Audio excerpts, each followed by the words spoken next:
81 days of brutal fighting had driven Task Force X-Ray deep into the fortified center of Münsterbusch. Staff Sergeant Lafayette Pool felt the grinding shudder of his 3rd Sherman's failing transmission through the hull. Borrowed time, and he knew it. The radio was dead. Up ahead, a German 88 jutted from a concrete pillbox, its barrel trained on the gap. There was no time to wait. The column would be caught in the open. Poole leaned forward and ordered his driver, "Move out." The Sherman lunged, turret traversing, transmission howling. This story took me on a ride I wasn't expecting. I think it'll do the same for you. The full written version is linked in the description if you want to read along. Hit that subscribe button, find a comfortable spot, and let's begin. It had all started 3 months earlier, in the green maze of Normandy's hedgerows.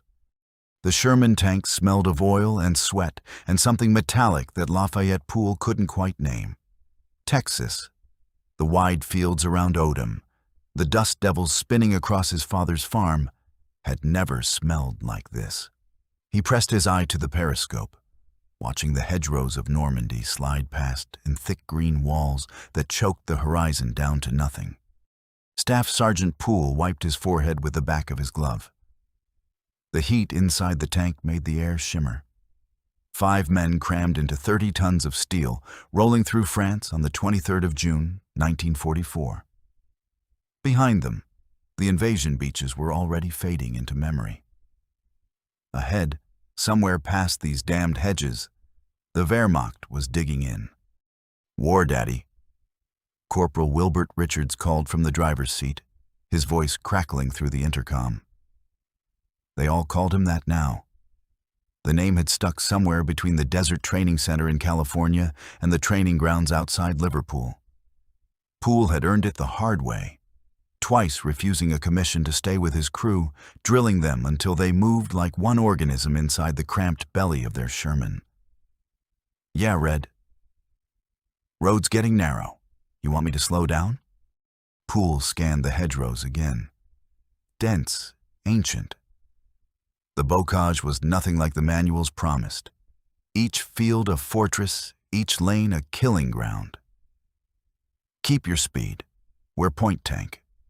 In the loader's position, Tech 5 Delbert Boggs shifted a 75mm shell. Jailbird, they called him, though nobody mentioned why anymore. "How much further to Villiers-Fossard?" "Close enough," Poole said. He checked the painted lettering on the turret, "In the mood," running his fingers across the fresh white letters. Their first combat tank. 23 days they'd been waiting for this. 23 days since they'd landed on this green and bloody continent.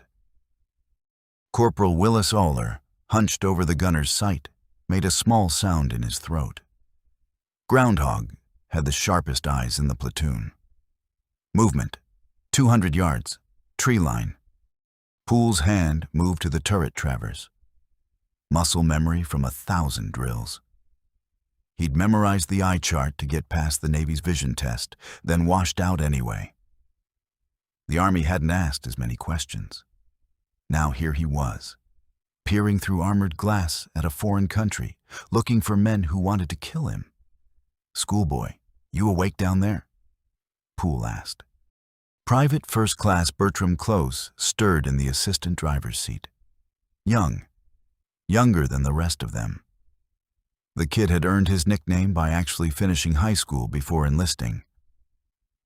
"Sir, yes, sir." "Don't call me sir. I work for a living." Poole's standard response. He'd said it so many times, it had worn smooth as Riverstone. "Keep your eyes on that machine gun. First thing you see that doesn't belong, you light it up." "Roger." The tank lurched over a rise. Poole felt it in his bones. The Ford GAA engine straining, the tracks biting into soft earth. 68,000 pounds of armor and ammunition, moving at 26 miles an hour when Richards could find open ground. Which wasn't often. Not here. Behind them, the rest of I Company's 3rd Platoon followed in column. Poole didn't need to look back to know they were there. He could feel their presence the way a good sergeant felt everything about his command.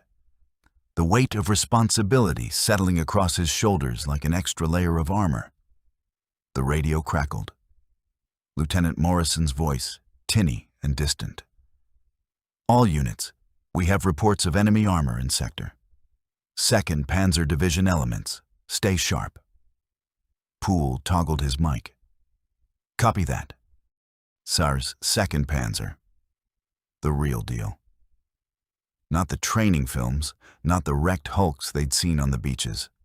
Fighting machines with crews as good as his own, maybe better. Panthers and Tigers that could punch through a Sherman's frontal armor at 1,000 yards. The briefings had been clear. The M4 wasn't designed to fight other tanks. It was infantry support. Tank destroyers were supposed to handle the German armor. But the Hedgerows didn't care about doctrine. Neither did the Germans. 3 years of training had built this crew. Camp Beauregard in Louisiana, the desert outside Victorville, Fort Indiantown Gap, the fields around Bristol. Poole knew every man's strengths like he knew the 75's rate of fire. Richards, steady, unshakable. Close, young but quick. Aller, hunter's eyes. Boggs, methodical, never fumbled. And Poole himself, the hard charger who'd refused promotion to stay with these men. Contact left. Aller's voice, sharp as broken glass. Poole's world contracted to the gunner's sight. There, a flash of field gray, movement in the shadows beneath an oak tree. The turret whined as it traversed. 75 degrees, 80. Range? 300 yards. Infantry. Looks like... The Panzerfaust came out of the hedgerow like a comet. Poole saw it for half a heartbeat. Stubby tube, smoke trail, the ugly squat warhead designed to punch through armor plate and fill the crew compartment with white-hot death. His brain registered everything in the space between seconds. The angle, the trajectory, the impossible speed. Brace! The world exploded. Metal screamed. The impact felt like God's own hammer slamming into the side of the turret. Poole's vision went white, then red. Smoke boiled through the fighting compartment. The intercom filled with voices, all of them shouting at once. Fire. The word cut through everything else. The M4's nickname among the tankers wasn't Sherman. It was Ronson. Lights every time. The dry stowage of 75mm shells, the gasoline engine, the hydraulic fluid. Everything burned. Out, everybody out. Poole was already moving, muscle memory overriding thought. The hatch. Get to the hatch. Behind him, he heard Richards scrambling, Boggs cursing, Close yelling something about the bow gun. The smoke thickened, turned black and poisonous. His hand found the turret hatch, shoved it open. French air rushed in, sweet as honey, mixed with the bitter reek of burning rubber and hot metal. Poole hauled himself through, rolled off the turret, hit the ground hard enough to knock the wind from his chest. One by one, his crew tumbled out after him. 5 men in the dirt beside their burning tank, gulping air, checking for wounds. They were alive. All 5 of them. In the mood burned behind them, black smoke rolling up into the summer sky. Poole watched it for a moment, then turned to his crew. Richards was already on his feet. Close looked shaken, but unhurt. Allaire was patting himself down, counting fingers. Boggs was laughing. That high, slightly hysterical sound that came after you'd kissed death and lived to talk about it. 23 days in France. 1 tank down, 0 casualties. Well, Poole said, his voice rough from smoke. Guess we need another ride. The war had barely started. They gave Poole a new tank before the smoke cleared. The replacement rolled up 2 hours later, tracks clanking over rutted road. Same model, M4A1 Sherman. The crew chief from Ordnance had grease-streaked face, flat eyes exhausted from keeping broken machines running. "She's yours, Sergeant." Poole walked around it slowly, hand along the hull. Clean armor, almost innocent. He found chalk and wrote across the turret, "In the mood too." "Same name?" Richards asked, watching from where he sat on an empty ammo crate, cleaning his goggles. "Same war," Poole said. Close was the youngest, and it showed now. His hands trembled slightly as he checked the bow machine gun, pulling the charging handle back and forward, back and forward. The motion was mechanical, compulsive. Poole had seen it before. The need to do something, anything, after you just crawled out of a burning tank. Schoolboy. Close looked up. "Yeah, War Daddy?" "Gun's fine. You checked it 3 times already." "Just making sure." "I know." Poole climbed onto the tank's deck, settled himself on the turret. "Come up here a minute." Close scrambled up, awkward in his boots. Up close, Poole could see the soot still smeared across the kid's face, the red rim around his eyes from the smoke. He was 19 years old, maybe 20. Poole had stopped asking. "First time's always the worst," Poole said, getting hit, wondering if the next one's going to cook you alive. "I wasn't scared." "Yes, you were. We all were." Poole gestured to where Oler and Boggs were testing the turret traverse, their voices a low murmur of technical jargon. "Even them. Even me. That's the thing nobody tells you in training. Being scared doesn't make you a coward. It makes you smart enough to understand what's happening." Close was quiet for a moment, watching the hedgerows. Somewhere in the distance, artillery rumbled. American guns, from the sound of it. The war kept moving whether you were ready or not. "We gonna get hit again?" Close asked. "Probably." "And we just keep going?" "That's the job." Poole pulled out a canteen, took a drink, passed it to Close. "But here's the deal. You stick with me, you do your job, you trust these men. We're gonna make it. All 5 of us. Together." Close took a drink, handed the canteen back. "How do you know?" "I don't. But I'm gonna act like I do. And so are you." Poole tapped the side of the tank. "This here's our house, our fortress. Long as we're inside, we're a team. Best damn tank crew in 3rd Armored. You believe that?" "Yeah." "Say it like you mean it." "Yes, War Daddy, I believe it." "Good. Now get down there and help Jailbird with the ammo count. I want to know exactly what we're carrying." The briefing came at 1600 hours. Lieutenant Morrison spread a map across his Jeep hood. Poole stood with other tank sergeants, studying lines that turned Earth into military geometry. "Task Force Charlie moves out at 0600, Morrison said. "Objective: clear roads south of Villiers-Faussard for Operation Cobra. The big push: break out from Normandy bocage into open country. Intelligence says 2nd Panzer's pulling back, but they're leaving stay-behinds. Infantry with Panzerfausts, anti-tank guns, maybe self-propelled guns." "ROE?" Poole asked. "Weapons free on anything that shoots first. We clear roads, not pick fights." Morrison looked up. "Poole, you're taking point again." "Sir, I know you just got hit. I'm good, sir." Morrison nodded. He didn't argue. Poole had a reputation now, even after just one engagement. The sergeant who walked away from a burning tank and asked for another one. That evening, the crew performed their rituals. Richards cleaned the driver's compartment until metal gleamed. Aller checked the gunner's sight, making tiny calibrations. Boggs wrote a letter home, sealed it in his metal box. Close sat on the deck smoking, staring at the darkening sky.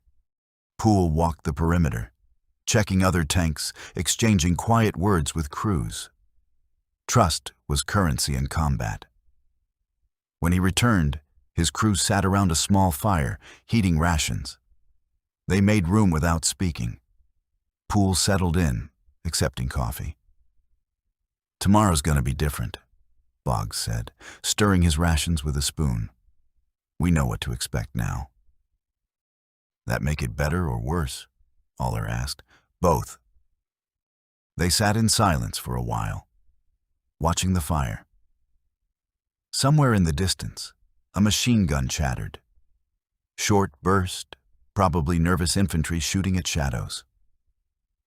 The night was full of small sounds, vehicles moving, men talking, the ever-present rumble of artillery that had become the war's heartbeat. "I've been thinking," Richard said finally, "about that Panzerfaust." "Don't," Poole said. "No, listen. The guy who shot us, he had to get close, real close. 30, 40 yards maybe. That takes guts." "So?" "So he's probably dead now. Close, or one of the other platoons got him." Richards poked at the fire with a stick. "Just wondering if he knew. When he pulled that trigger, if he knew he wasn't walking away." Poole considered that. The faceless German in the hedgerow, gripping his one-shot anti-tank weapon, watching 30 tons of American steel roll toward him. Making the calculation, fire or run. Die fighting or die running. "Probably," Poole said. "Probably he knew." "Makes you think." "Don't think too much, not about them. We got a job to do." Close spoke up, voice quiet in the darkness. "War Daddy? You really think we're gonna make it? All 5 of us?" Poole looked at his crew. 4 faces lit by firelight, waiting for his answer. Young men who'd put their lives in his hands, who trusted him to bring them home. "Yeah," he said. "I do." It wasn't quite a lie. It was faith, the only kind that mattered in a war. They slept in shifts that night, curled in blankets beneath the tank, while above them the stars wheeled slowly across a sky that didn't care about borders or battles or the small lives of men who fought over muddy fields in France. At 05:30, Poole woke them. Time to move. The column moved out at 0600, 11 Shermans along a dirt road cutting through hedgerows like a scar through flesh. Poole's tank led, in the mood, 2 painted fresh across the turret. Behind him, I Company followed in tactical spacing, 50 yards between vehicles, ready to scatter if the Germans opened up. Dawn came late through the bocage. The thick Norman hedgerows, centuries-old earthen walls crowned with brambles and oak, kept the fields in perpetual twilight. Poole stood in the commander's hatch, scanning left and right, watching for movement. The air smelled of wet earth and diesel and the peculiar sweetness of cut grass mixed with cordite that hung over every battlefield. "How's the road, Red?"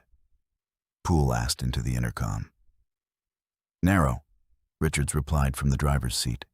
"Ruts deep enough to swallow a jeep." "Keep your speed up. Don't give them a stationary target." The Sherman lurched over a pothole, tracks biting into mud. Inside the hull, Boggs shifted a 75mm shell in his arms, keeping it steady against the motion.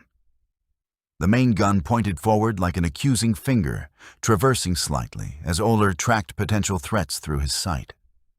They'd rolled 20 minutes when the world exploded. The 88 caught them at a crossroads, the worst possible place. 4 lanes meeting in open intersection with no cover. Poole saw the muzzle flash first, bright orange bloom in shadows beneath distant tree line. Then the German shell screamed past so close he felt displacement of air against his face. "Contact! 3 o'clock! 88!" Words were automatic, muscle memory taking over. Pool's hand slammed the turret traverse, swinging the 75 toward threat. Aller was already there, eye pressed to sight, hand on firing mechanism. Range 1200, too far. Sherman's gun designed for close support, not artillery duels. No choice. Fire. The 75 barked, recoil rocking the tank. Shell arced out, fell short by 200 yards, exploded in fountain of dirt and smoke. Before Boggs could reload, the 88 fired again. This time it didn't miss. German shell hit 2nd Platoon's lead tank, punched through frontal armor like cardboard, and the Sherman simply ceased to exist as fighting vehicle. One moment there, 30 tons of American steel and 5 living men. Next moment, burning wreck, black smoke pouring from every hatch, ammunition cooking off inside with sharp cracks like firecrackers. Nobody got out. "Move! Move!" Pool shouted. "Richards, get us off this road." Sherman lurched right, tracks churning, engine howling. Behind them, columns scattered like birds before a hawk, each tank commander making same desperate calculation. Standing still meant death. The bocage that had seemed like prison now offered salvation. Richards drove them into nearest gap in hedgerow, smashing through brambles and saplings, tank's bulk tearing path through vegetation that had stood for generations. Branches scraped against turret. Leaves and dirt cascaded down glacis plate. "Groundhog, you got eyes on that 88? "Negative. Lost him in smoke." Pool keyed radio. "All units, fan out. Infantry advance by bounds. We need to flank that gun position." The response crackled back, Morrison's voice tight with controlled urgency. "Roger. 3rd Squad is moving up on your left." Tank pushed deeper, engine straining. Every hedgerow a new battleground. Pool heard small arms fire, crack of Garans, stutter of MG-42s. "Contact front!" Close yelled. "Infantry, 200. Field gray uniforms, maybe a dozen men, 2 with Panzerfausts. Coax. Close opened up with a 30 caliber. Tracers streaked out. Germans scattered. One fell. Another dropped his Panzerfaust and ran. "He round," Pool called down to Boggs. "Load high explosive." Boggs slammed the shell home, yanked the breech closed. "Up!" Aller put the crosshairs on a thick oak tree where 3 Germans had taken cover. "On target." "Fire." The 75 roared. The high explosive shell hit the tree dead center, detonated in an orange flash that sent splinters and shrapnel scything through the air. When the smoke cleared, the Germans were gone, dead or fled. Pool couldn't tell and didn't care. Radio crackled. "Enemy armor. Panzer IV, grid Delta 7. Pool's blood went cold. Panzer IV outgunned Sherman at range. "Richards, north, fast." Sherman pivoted, crashing through hedgerow into open field. There it was. Panzer IV hull down behind a berm 300 yards away, turret visible, gun trained on the gap. 2 seconds before that gun fired. "Sabot!" he screamed. "Armor piercing." Boggs moved like lightning, dropping the HE round, grabbing the solid shot penetrator from the ready rack. The breech clanged shut. The Panzer fired first. The German shell hit low, caught the Sherman's lower glacis, and ricocheted off in a shower of sparks. Metal screamed. The tank shuddered but kept rolling. Lucky shot, or unlucky for the Germans. 6 inches higher, and it would have punched through. "Fire." Oller didn't need to be told twice. The 75 bucked. The armor-piercing round flew true, struck the Panzer's turret at the weak point where it joined the hull. Poole saw the flash of impact, saw the German tank shudder. For a heartbeat, nothing happened. Then the Panzer's hatches blew open and smoke poured out. The crew bailed, 3 men scrambling out of the turret, dropping to the ground, running. Poole let them go. Dead tanks were the mission. Dead men were just a cost. "One down," he called over the radio. "Panzer IV destroyed at Delta 7. "Roger that, War Daddy. Good shooting." But the 88 was still out there, still killing. Poole heard it. Crack of high-velocity gun, boom of exploding ammunition. 3rd platoon. How many tanks lost? 3? 4? All units, concentrate fire. Grid, Charlie 6. The battle dissolved into chaos. Tanks maneuvered blindly through hedgerows, seeking firing positions. Infantry advanced in rushes, taking casualties, returning fire. Poole kept moving, never staying in place longer than 3 rounds. Mobility, speed, aggression. They killed 2 more German positions that morning. A Stug 3 assault gun hiding in a barn. Aller put a round through the wooden wall and into the vehicle's thin side armor. A towed anti-tank gun in a sunken lane. They crushed it under their tracks, the gun crew fleeing before the 30-ton steel monster bearing down on them. But it was close who got the 88. The kid spotted it during a hull-down advance through an orchard, the long barrel poking out from a carefully camouflaged position in a stone wall, the gun crew visible as shadows moving behind sandbags. Close didn't ask permission, didn't hesitate, just opened up with the bow-mounted .30 caliber, raking the position with sustained fire. The German crew broke. Poole saw them scatter, abandoning their gun, running for the rear. Without its crew, the 88 was just an expensive piece of metal. "Cease fire," Poole ordered. "Infantry, secure that gun." American soldiers moved up, GIS in muddy uniforms with rifles at the ready. They reached the 88 position, found it empty except for scattered brass casings and a few bloodstains on the sandbags where Close's fire had found targets. The radio crackled. Morrison's voice, weary but triumphant. "All units, objective secure. Enemy has withdrawn. Consolidate and count heads." Poole slumped in his hatch, suddenly aware of how hard his heart was pounding, how his hands were shaking with adrenaline come down. The battle, if you could call that chaotic mess a battle, had lasted maybe 40 minutes. It felt like years. "Everybody okay?" he asked over the intercom. One by one, they checked in. Richards, good. Close, shaken but unhurt.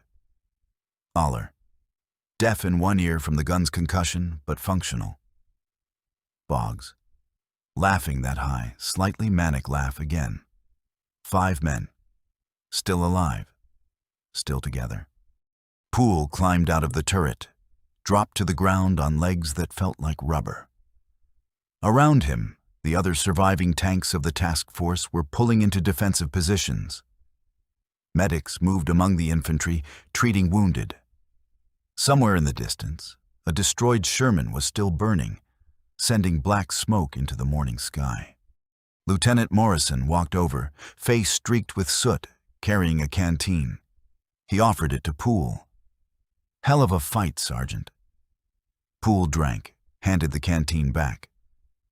"How many did we lose?" 3 tanks, 15 men. Morrison's voice was flat, delivering the numbers like a weather report.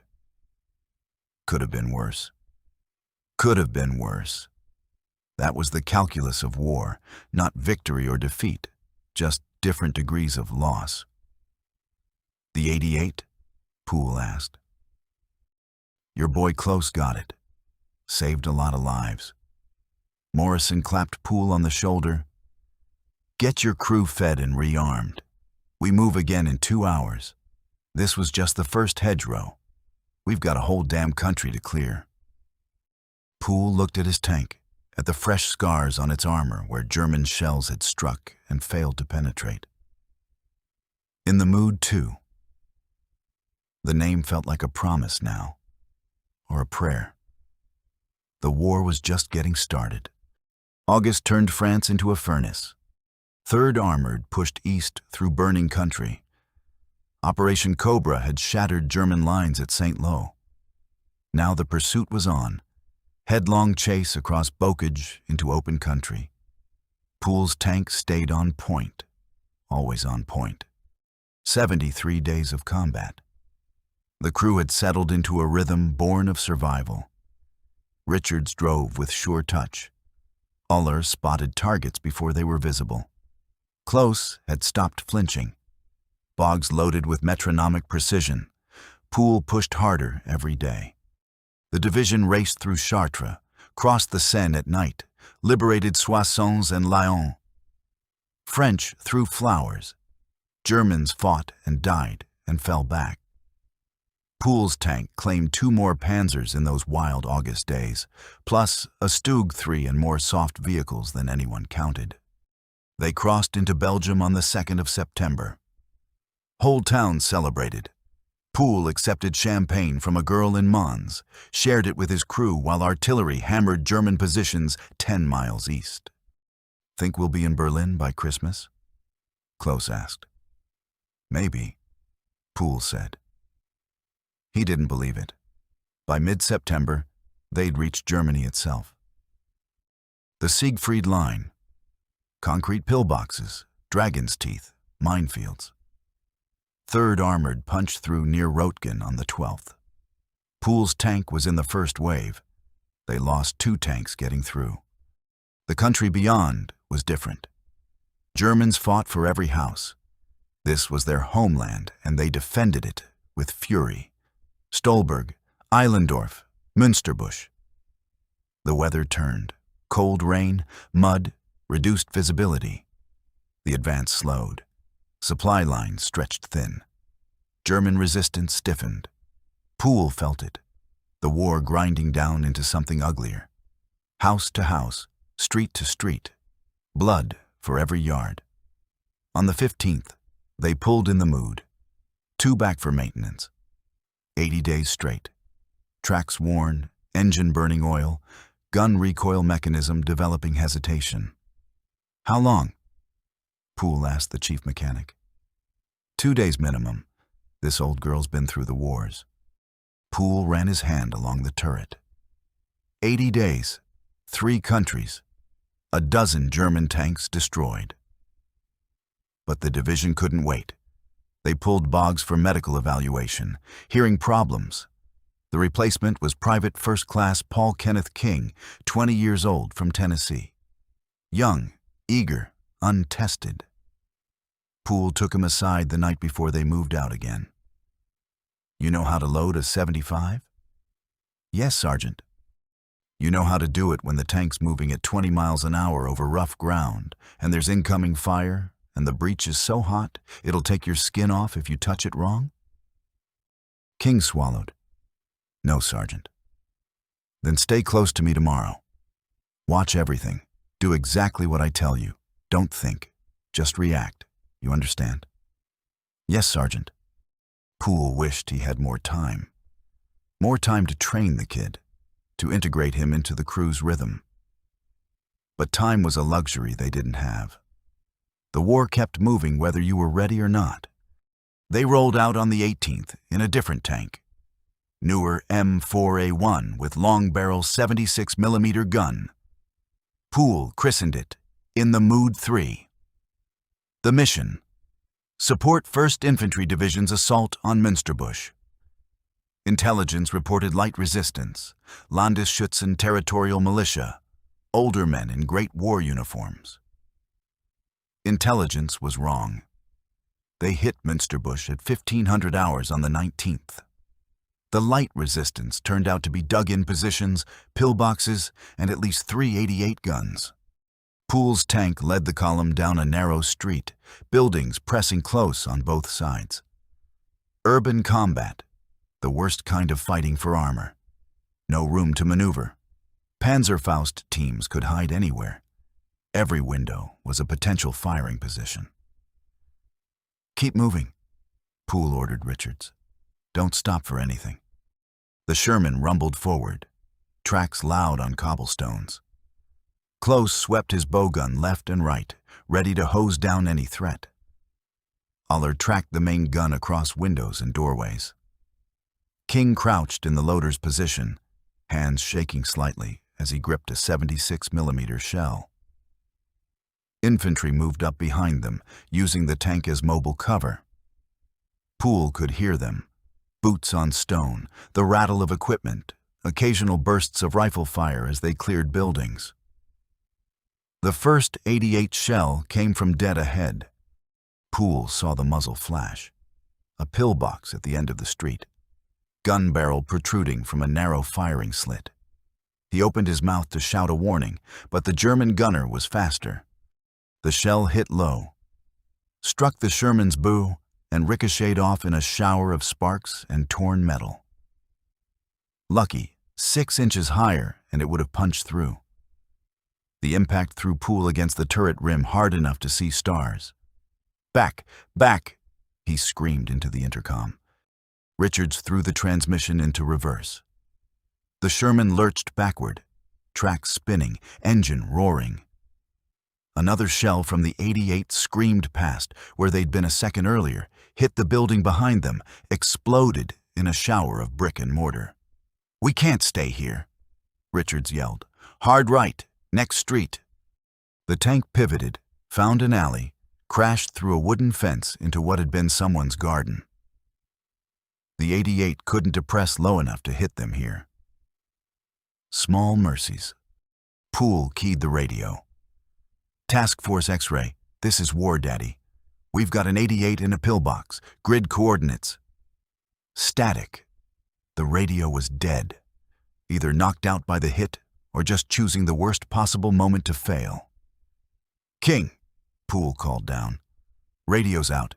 Get on the external phone. Tell infantry we need engineers with satchel charges for that pillbox." King scrambled to comply, fumbling with the external communications setup. Through the periscope, Poole could see infantry taking cover, pinned down by machine gun fire from the pillbox. Without armor support, they'd be stuck there until dark. Think. The .88 was in a pillbox. Reinforced concrete, probably 3 feet thick at least.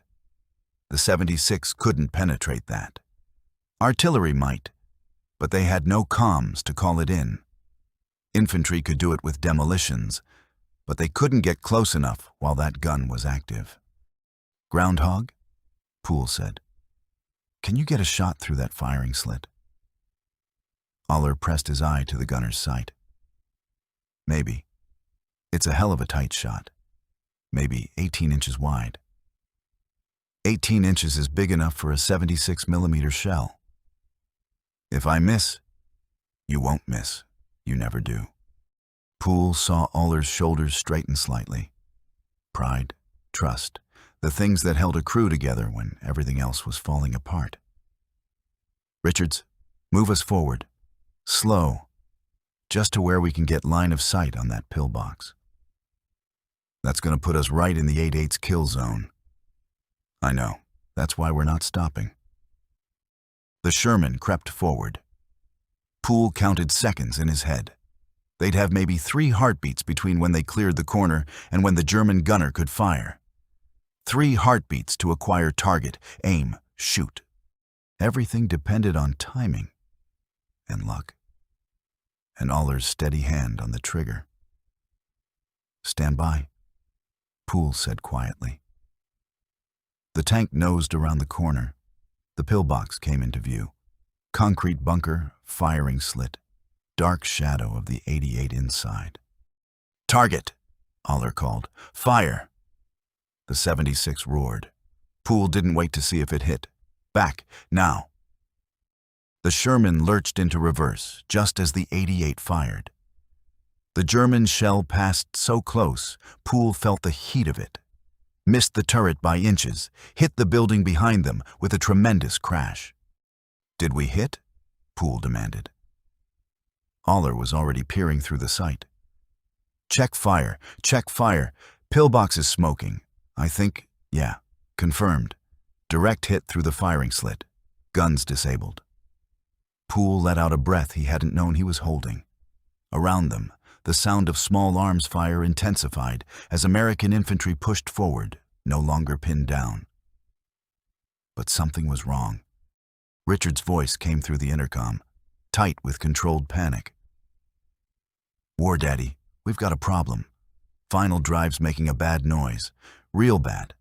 Sounds like we stripped gears when we reversed hard." Pool felt his stomach drop. Final drive failure meant the tank was immobile. A steel coffin in the middle of a combat zone. "Can you move us at all?" "Maybe. For a little while. But if those gears go completely..." An explosion. Close enough to rock the tank. 88 fire from a different position. The Germans had more than one gun. Of course they did. Pool made the calculation in a fraction of a second. Stay here and risk the tank being destroyed. Try to limp back to friendly lines with a failing drivetrain. Or keep pushing forward, complete the mission, pray the gears held. He'd been fighting for 81 days. 81 days of being the tip of the spear, the first tank through the door, the one who never backed down. It was who he was now. War Daddy. The hard charger. The tank commander who got the job done. "Forward," Pool said. "Slow and steady. We finish this." The Sherman groaned forward. Final drive making sounds that would have made any mechanic weep. Behind them, infantry advanced. Around them, Münsterbusch burned. The final drive held. Pool didn't know how. The gears sounded like they were eating themselves alive. But the Sherman kept moving through Münsterbusch's smoking streets, past burning buildings, past dead men, past the shattered pillbox. Infantry pushed ahead, clearing buildings. Pool kept the tank moving slow, providing cover. King was doing okay, shaky but functional. Not Boggs, but good enough. "War Daddy," Richard said. "Final drive's not gonna last." "Soon," Pool said. Radio crackled. Morrison's voice. "All armor units, consolidate. Münsterbusch secure." Pool keyed the mic. "This is War Daddy. In the mood, 3 mobile but damaged. Requesting RTB for repairs." "Roger, War Daddy. Pull back to Rally Point Baker." "Richards, take us home. Slow and easy." Sherman began backing out, final drive screaming with every meter. Pool stayed in the hatch, watching flanks. The crew was silent, everyone focused on getting back alive. They'd gone maybe 200 yards when the sound changed. A high-pitched whine coming from... "Incoming!" The 88 shell hit before anyone could react. It struck the Sherman's right side, punched through the turret ring where the armor was thinnest, and the world inside the tank became fire and noise and metal fragments moving at supersonic speed. Pool felt the impact throw him against the hatch rim, felt heat wash over him like opening a furnace door, felt something hit his right leg with enough force to spin him halfway around. The tank lurched to a stop, engine still running but nobody driving, smoke pouring into the fighting compartment. "Out! Everybody out!" Pool tried to move, and his right leg wouldn't work. He looked down and saw why. His boot was gone, just gone, and where his leg should have been was something red and torn and wrong. The pain hadn't hit yet, shock keeping it at bay. But he could feel the wrongness of it. Hands grabbed him, close and Oler, pulling him up through the commander's hatch, manhandling him over the side of the tank. He hit the ground hard, bit back a scream. Now the pain came, white-hot agony that turned his vision red at the edges. "Medic!" Someone was shouting. "Medic!" Pool tried to sit up, couldn't. His leg, what was left of his leg, was pumping blood into the German dirt. Close was there, yanking off his belt, wrapping it around Pool's thigh, pulling it tight as a tourniquet. The kid's hands were shaking, but he got it done. "Stay with me, War Daddy," Close was saying over and over. "Stay with me." Pool's vision swam. He could see the rest of his crew, Richards climbing out of the driver's hatch, uniform scorched. Oler already out, checking himself for wounds. King stumbling away from the tank, dazed but moving. All of them alive. 81 days. The thought floated through Pool's mind with dreamlike clarity. 81 days of combat. From Villers-Fossard to Münsterbusch. From the Bocage to the German border. 3 tanks, 3 in the moods, dozens of engagements. And he'd kept his crew alive through all of it. 81 days. The thought floated through Pool's mind with dreamlike clarity. 81 days of combat. From Villers-Fossard to Münsterbusch. From the Bocage to the German border. 3 tanks, 3 in the moods, dozens of engagements. And he'd kept his crew alive through all of it. Medics arrived with a stretcher. Pool recognized Doc Martinez from Charlie Company. "How bad?" Martinez asked. "Legs gone?" Pool said. "We're going to get you out of here, Sergeant." They lifted him onto the stretcher. The movement sent fresh agony through him. As they carried him away, Pool looked back. In the mood, 3 was smoking. The crew was gathered near the tank. Pool raised a hand. Richards nodded. Oler stood at attention. Close had tears running down his face. King looked lost. 2 days with them, and now this.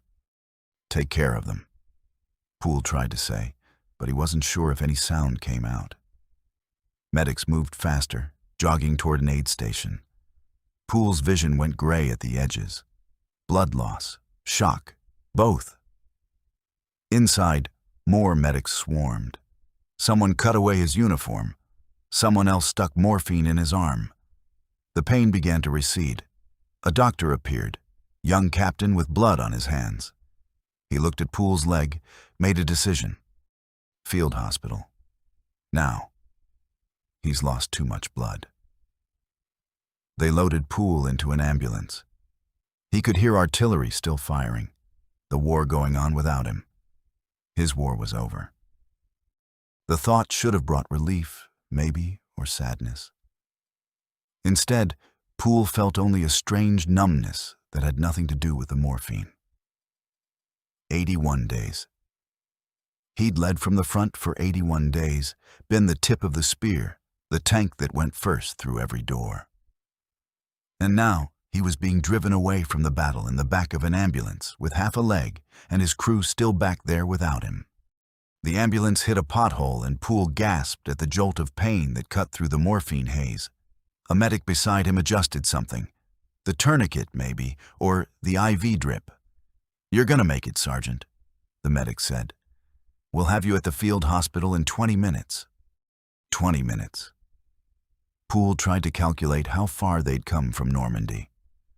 Tried to count all the towns and villages and nameless fields where they'd fought.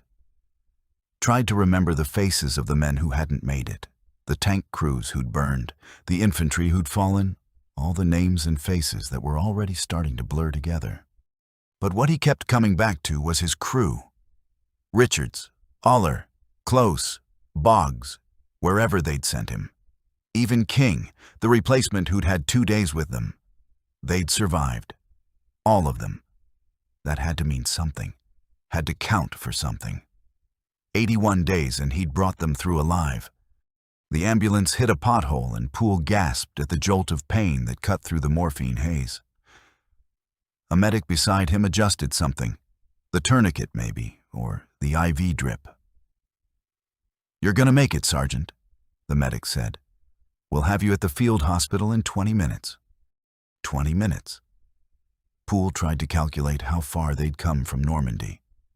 Tried to count all the towns and villages and nameless fields where they'd fought. Tried to remember the faces of the men who hadn't made it. The tank crews who'd burned, the infantry who'd fallen, all the names and faces that were already starting to blur together. But what he kept coming back to was his crew. Richards, Aller, Close, Boggs, wherever they'd sent him. Even King, the replacement who'd had 2 days with them. They'd survived. All of them. That had to mean something. Had to count for something. 81 days and he'd brought them through alive. Pool's hand moved to his chest, found the dog tags hanging there on their chain. His name, his service number, his blood type. The metal was warm from his body heat. Lafayette Green Pool, Staff Sergeant, Tank Commander, War Daddy. The ambulance drove on through the German afternoon, carrying him away from the war. Behind them, Münsterbusch burned. Ahead, somewhere, was a field hospital and surgery, and a long road Pool couldn't see yet. But for now, for these 20 minutes, he was still alive, still breathing, still here. He closed his eyes and let the morphine take him under. The sound of the engine mixing with fading artillery fire into a lullaby of war. The field hospital smelled of ether and blood and disinfectant. Pool drifted in and out of consciousness, morphine dreams mixing with reality. Sometimes he was back in the tank, sometimes in Texas, sometimes nowhere at all. They operated twice in the first week, taking more of the leg, fighting infection. When he finally surfaced, it was December. 3 months gone. The nurse was British, middle-aged, kind eyes that had seen too much. "You're in England, Sergeant." "Southampton." Pool looked down at where his right leg should have been. The blanket ended at mid-thigh. "My crew," he said. "I can put in a request through channels." It took 2 weeks. Red Cross stationery, typed letters slightly crooked. "Your crew survived Münsterbusch. Richards, Oler, and Close rotated stateside in November. Boggs returned in October. King was reassigned. All 5 men alive and accounted for." Pool read it 3 times, folded it under his pillow. All 5 men. He'd done that. Whatever else, he'd done that. The rehabilitation was brutal, learning to walk on a prosthetic, fighting phantom pains. Physical therapists were merciless. Pool was grateful. He followed the news. The Bulge, 3rd Armored in the Ardennes, the final push, Berlin in May. VE Day came while he was still learning to walk. The hospital erupted. Pool sat by the window and felt nothing. Just hollow space. They discharged him in January of 46. He took a train to Texas, to Odom, to fields unchanged. Like the war never happened. Pool opened a service station in Sinton, but the prosthetic chafed and nightmares wouldn't stop. The work felt hollow. In July of 48, he walked into a recruiting station. The recruiter looked at his leg. "Sir, I don't think... I was a tank commander in 3rd Armored. Distinguished Service Cross. I want to come back." It took months. But General Roderick Allen, who'd commanded 3rd Armored during the war, remembered War Daddy. Made calls. In 49, Pool reported to Fort Knox as a technical instructor, teaching new tankers, passing on knowledge bought with blood. He found peace there, in young faces that reminded him of Close and Boggs. He couldn't command anymore, couldn't fight, but he could make sure the next generation knew what they were getting into. The years passed. Korea came and went. Pool stayed, training tankers, being useful. On September 19th, 1960, exactly 16 years after Münsterbusch, Lafayette Pool retired from the United States Army as Chief Warrant Officer 2. The symmetry of the date wasn't lost on him. Same day he'd lost his leg. Same day his war had ended. Now, finally, his service was complete. He attended reunions when he could. Third Armored Association gatherings where old men told old stories and pretended their hands didn't shake when the fireworks went off. He saw Richards there once, both of them gray-haired now, and they shook hands and didn't need to say much. Some things were understood. The years after retirement were quiet. Preacher work for $25 a week, coaching Little League, grandchildren who called him Pa and never knew him as War Daddy. A life built on the foundation of survival, stretched across decades that had seemed impossible back in September of '44. Pool didn't talk much about the war. When people asked, and they always asked eventually, he kept it simple. Served in France and Germany, tank commander, got wounded, came home. The rest, the fear and fury and fellowship, stayed locked behind his teeth. But sometimes, alone at night, he'd think about those 81 days. The weight of the hatch under his hand, the smell of cordite and diesel, the sound of Richard's steady voice over the intercom, Aller's precise call of on target, Close's nervous chatter, Boggs' methodical efficiency, the men he'd led, the men he'd saved. Pool didn't talk much about the war. When people asked, and they always asked eventually, he kept it simple. Served in France and Germany, tank commander, got wounded, came home. The rest, the fear and fury and fellowship, stayed locked behind his teeth. But sometimes, alone at night, he'd think about those 81 days. The weight of the hatch under his hand, the smell of cordite and diesel, the sound of Richard's steady voice over the intercom, Aller's precise call of on target, Close's nervous chatter, Boggs' methodical efficiency, the men he'd led, the men he'd saved. 12 German tanks destroyed, 258 vehicles, over 1,000 enemy soldiers killed or captured. Numbers in a report, achievements in a citation. But that's not what mattered. What mattered was simpler and harder and more important than any statistic. 5 men, his crew, alive. That was the measure of success in war. Not ground taken or enemy killed, but the people you brought home. The lives you preserved in the midst of organized death. Pool had commanded 3 tanks, fought across 3 countries, led from the front for 81 consecutive days. But his greatest achievement was measured in 5 heartbeats that kept beating when his own war ended.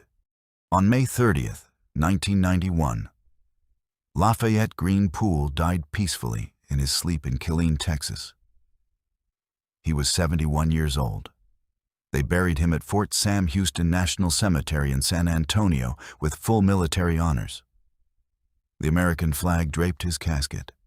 A bugler played taps. 7 riflemen fired their salute into the Texas sky. His headstone was simple. Name, rank, dates of service.